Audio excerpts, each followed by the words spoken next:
Welcome to the Elder Scrolls Online Weekly Market Update, bringing you the latest in what's hot in the in-game economy of ESO, and helping you prepare for upcoming events and changes. I'm your host, J. Hart Ellis.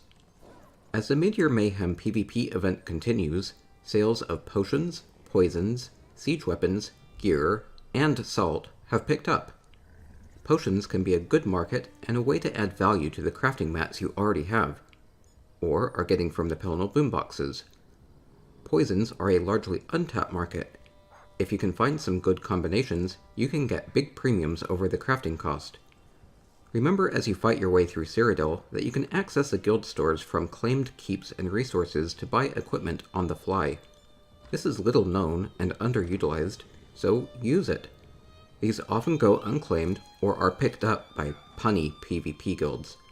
One caveat is that outposts are a weird exception where the guild store doesn't work. The Great Slodes event continues through the morning of August 6th.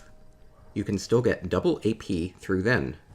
Also, the Golden Vendor will have all the Cyrodiil PvP legendary rings up for sale starting Friday, August 3rd through the 5th. Popular sets will be Ravager, Transmutation, Vicious Death, and Elfbane.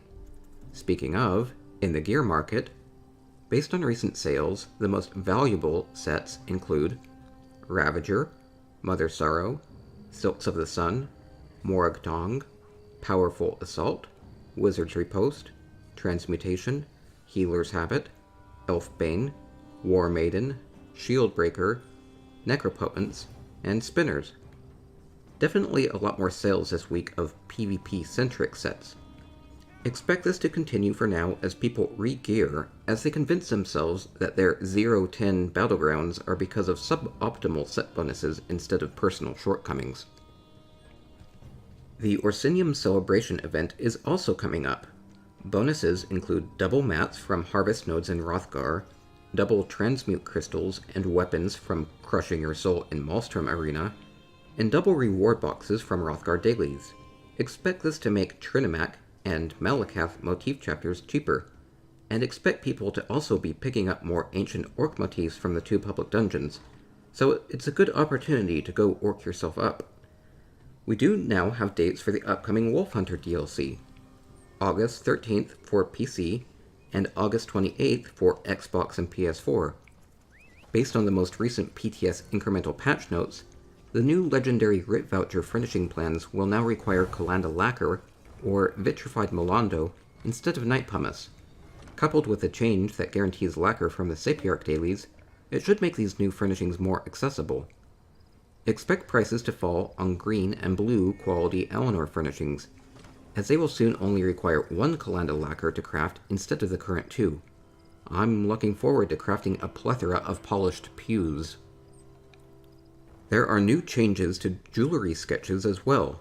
The number of platings has been reduced from 2 Zircon, 3 Iridium, and 4 turn plating to just 1 Zircon, 2 Iridium, and 2 turn plating, so you'll soon be able to craft twice as many surprised sea monsters.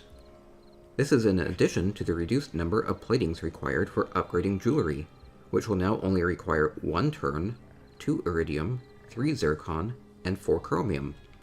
With the Midyear Mayhem event reward boxes, now is the best time to pick up Akaviri style and DC, AD, EP faction motifs. So dress the part to support your faction, or just be a cow. Moo. Now is also the best time to pick up Coldfire ballistas from the guild traders.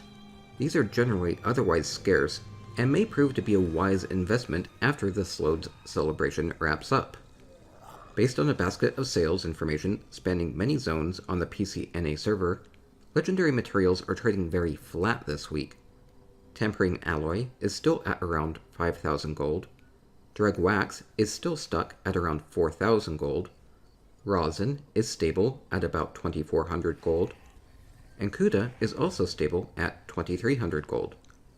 Expect this stability to be tested when Wolfhunter hits. And remember, MM is just an average. Some sales are higher, and some sales are lower than the average. Where your guild trader is located is going to matter as well. With all the coming changes, Zircon plating is still surprisingly stable at around 21,000 gold. Chromium plating prices are also weirdly stable at just under 70k each. In the Writ Voucher market, crafting stations are now approaching 900 gold per voucher. Expect the entire Writ Voucher market to be pressured by the new jewelry crafting sealed writs, which will reward around 100 to 400 Writ Vouchers, and they drop fairly often once your jewelry crafting is maxed. In the Alliance points market, the recent PvP jewelry, selling at around 80k, still indicates a ratio of about 6 AP per 1 gold. The gold rings this weekend should fetch similar returns.